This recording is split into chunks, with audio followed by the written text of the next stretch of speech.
నమస్తే, welcome to NSTV news. ముందుగా ముఖ్యాంశాలు. శంకరపట్నం రైతు వేదికలో తల్లిదండ్రులకు మాదక ద్రవ్యాలకు అలవాటు పడవద్దని సిఐ శేఖర్ రెడ్డి తెలిపారు. కరీంనగర్ జిల్లా శంకరపట్నం మండలంలో రైతు వేదిక సమావేశంలో తల్లిదండ్రులకు అవగాహన సదస్సు ఎస్ఐ శేఖర్ రెడ్డి నిర్వహించారు. మద్యానికి, సిగరెట్లు, గంజాయికి, చెడు వ్యసనాలకు అలవాటు పడవద్దని సూచనలు ప్రజలకు తెలియజేశారు.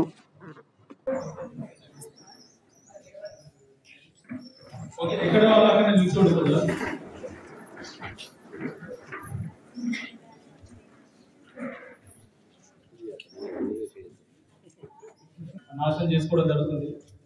దానిపైన ప్రతి ఒక్కరు పోరాడాల్సిన అవసరం ఉన్నది. ఈ కాలంలో మనం చూస్తా ఉన్నాం, చాలా మంది పిల్లలు ఏం చేస్తున్నారో కూడా తల్లిదండ్రులకు తెలియట్లేదు. ఎవరు పనిలో వాళ్ళు ఉంటున్నారు, ఎవరు వీధిలో వాళ్ళు పొలం పనులు కావచ్చు, వ్యవసాయ దాదాపు అన్ని ఇక్కడ మనం వ్యవసాయ కుటుంబాలే కాబట్టి ఎవరు వీధిలో వాళ్ళు ఉంటున్నారు. స్వామి ఒక ఫోటో మిత్రులు పంపిస్తారు. అందరూ దాదాపు చూసినట్లయితే అన్ని వ్యవసాయ కుటుంబాలు ఇక్కడ కాబట్టి తల్లిదండ్రులు కూడా పిల్లల గురించి పట్టించుకోవట్లేదు. వాళ్ళు అడిగిన డబ్బులు ఇస్తున్నారు అంతే.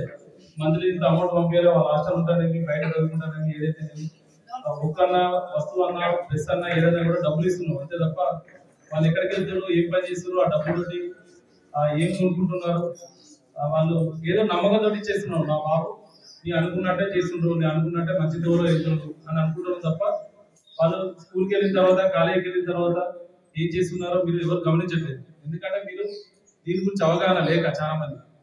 కానీ ఫస్ట్ చూడాల్సిన బాధ్యత తల్లిదండ్రులు చూడాలి. లేట్ నైట్ ఏం చేస్తున్నాడు, మరి ఏం పని చేస్తున్నాడు, ఎక్కడికి వెళ్తున్నాడు, ఊరవతల వెళ్ళి ఏం ముచ్చట పెడుతున్నాడు, ఎవరితో వెళ్తున్నాడు, వాళ్ళ స్నేహితులు ఎటువంటి వాళ్ళు, ఇంటికి వచ్చిన తర్వాత లేట్ నైట్ వచ్చిందంటే మరి ఇంత టైం ఎక్కడికి వెళ్ళాడు, ఎవరితో ముచ్చట పెట్టాడు, అసలు బయటికి వెళ్ళాల్సిన ఇంత లేట్ టైం బయటికి వెళ్ళాల్సిన అవసరమే వచ్చింది. తల్లిదండ్రులు ఈజీగా గుర్తుపడతారు, కానీ ఏం అనలేకపోతున్నారు. చిన్నతనంలోనే వాళ్ళని అంటే ఏదైతే ఫస్ట్ గుర్తించినప్పుడే వాళ్ళు మందలించినట్టయితే ఏమైతుంది, వాళ్ళు ఇంకా రేపు ఇంకా ఎక్కువ అడిక్ట్ అయ్యే ఛాన్స్ ఉంది, ఇంకా ఎక్కువ దాన్ని యూజ్ చేసే అవకాశం ఉంటుంది. మీరు ఈజీగా గుర్తుపట్టవచ్చు. ఆ స్మెల్ వస్తుంది మనకు, సిగరెట్ స్మెల్ రాదామా, వస్తారా? ఆయన కూడా అడిగితే ఏమన్నా అంటేనేమో, అయ్యో వాళ్ళు అడుగుతా బాధపడతారేమో అనే ఉద్దేశంతో చాలా మంది అడగరు. అదే చిన్నప్పుడే నువ్వు ఫస్ట్ అనుమానం వచ్చినప్పుడే నువ్వు మందలించినట్టయితే ఇంకోటి జరగకుండా ఉంటుంది. అవునా కాదా? అరే ఎవరి వాళ్ళు తెలియాలి, మన కామన్ అనుకునేది ఏంటంటే తల్లిదండ్రులు ఎవరి వాడికే తెలిసేలే, వాడే బాధపడతాడు, చదువుకోకపోతే వాడే నాశనం అవుతాడు అని అనుకుంటా తప్ప మరి వాడిని చక్కరించాల్సిన బాధ్యత తల్లిదండ్రులదే అని చెప్పేసి మీరు గుర్తించాలి. అవునా కాదా? కాబట్టి మీకు ఎటువంటి అనుమానం వచ్చినా ఏది ఉన్నా కూడా ముందుగా మీరు మందలించండి.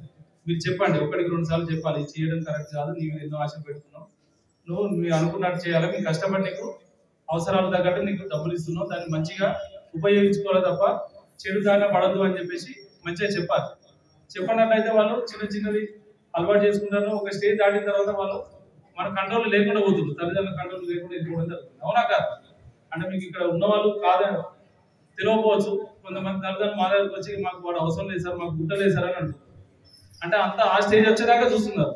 అదే ముందే గుర్తించినప్పుడు, ఎప్పుడైతే గుర్తించారో అదే టైంలో మీరు వాళ్ళకు మందలించినట్టయితే, అదే టైంలో మీరు కౌన్సిలింగ్ ఇచ్చినట్టయితే, లేదు అదే టైంలో మా దృష్టికి తీసుకొచ్చి మా ద్వారా కౌన్సిలింగ్ ఇప్పించినట్టయితే మేము వాళ్ళకు అటువంటి జరగకుండా చేస్తాం. జరిగినట్లయితే ఎటువంటి పరిణామాలు అనుభవిస్తున్నారు, ఎటువంటి శిక్షలు ఉన్నాయని చెప్పేసి వాళ్ళకి ఎక్స్ప్లెయిన్ చేస్తే కొద్దిగా ఆ రూట్ చేంజ్ చేసుకునే అవకాశం ఉంటుంది. అదే అన్ని జరిగిపోయిన తర్వాత బాధపడే దానికన్నా ముందే మనం జరగకుండా చూసుకోవాల్సిన బాధ్యత తల్లిదండ్రులు. ఓకే, దాని గురించి ఈరోజు ఏంటంటే మనకు ఈ డ్రగ్స్ గురించి ఈ వీక్ లో మనం ప్రతి మంత్ కూడా ఒక వీక్ ఈ బుధవారం రోజు పెట్టుకున్నాం. మనం దీని గురించి ఒక ప్లెడ్జ్ చేయాలి. మన ఏదైతే స్కూల్కి వెళ్ళిన తర్వాత ఏ విధంగా అయితే ప్లెడ్జ్ చేస్తామో, భారతదేశం నా మాతృభూమి, భారతీయుల పట్ల సోదర భావన కలిగి ఉంటాను అని చెప్పినట్టు దీన్ని కూడా ఒక ప్లెడ్జ్ చేయాలి. అంటే దీన్ని అరికట్టడానికి, డ్రగ్స్ ను అరికట్టడానికి ఇటువంటి విషయాలు ఏదన్నా కూడా మీకు తెలిసినా మాకు చెప్పాలి. ఇటువంటి జరగకుండా చూసుకోవాల్సిన బాధ్యత పౌరునిగా ప్రతి ఒక్కరి బాధ్యత. పోలీసులు చూసుకుంటే పోలీసులు చూసుకుంటాం, ఎప్పుడు జరగకుండా చూసుకుంటాం. మీకు కూడా తెలుస్తూ ఉంటుంది, చాలా మంది తీసుకెళ్ళి కూడా మేము టెస్టులు చేస్తూ ఉంటాం. ఇప్పుడు మాకు కిట్స్ కూడా వచ్చినాయి, ఏదైతే ఇంకేమైనా జలుబు అయ్యేది ఉంటే ఏ విధంగా అయితే టెస్ట్ చేసి ఇతనికి రోగం ఉందని చెప్తున్నారు, అటువంటి కిట్స్ మా దగ్గర. ఎవరైనా డ్రగ్స్ యూజ్ చేసినట్టయితే ఆ కిట్ ద్వారా మేము వాళ్ళని టెస్ట్ చేసి అతన్ని కూడా మనం శిక్ష యాజ్ పర్ యాక్ట్ ప్రకారం వాళ్ళపైన కేసు నమోదు చేయడం జరుగుతుంది. అంటే మీకు ఇవన్నీ తెలిసి ఉండాలి. మీ అప్పుడప్పుడు మీ ఎవరైతే అనుమానం ఉన్నారో వాళ్ళని తీసుకెళ్ళి కూడా మీరు టెస్ట్ చేస్తాం. ఆ టెస్టులు గిట్లా వాళ్ళు పాస్ అయినట్లయితే వాళ్ళకి ఇట్లా ఆ టెస్టులో వచ్చినట్టయితే ఆ యూరిన్ టెస్ట్లో వాళ్ళకి వస్తుంది అన్నమాట. అంటే దాని రిపోర్ట్ ఏం తీసుకున్నారు, ఎటువంటి డ్రగ్ తీసుకుంటున్నారని వస్తుంది. అది కూడా చట్ట ప్రకారం నేరం.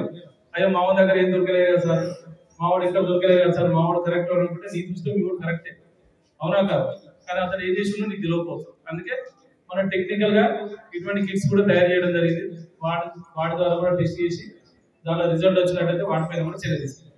ఓకే, దీని గురించి ఇప్పుడు మనం ఒక ప్రెస్ చేద్దాం. నేను చెప్పింది చెప్పండి, ఓకేనా? అందరూ ఒకసారి చేతులు ముందుగా కొద్దిగా కూడా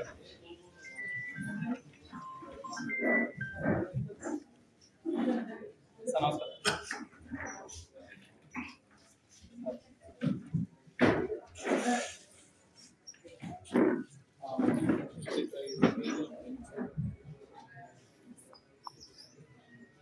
సమాచారం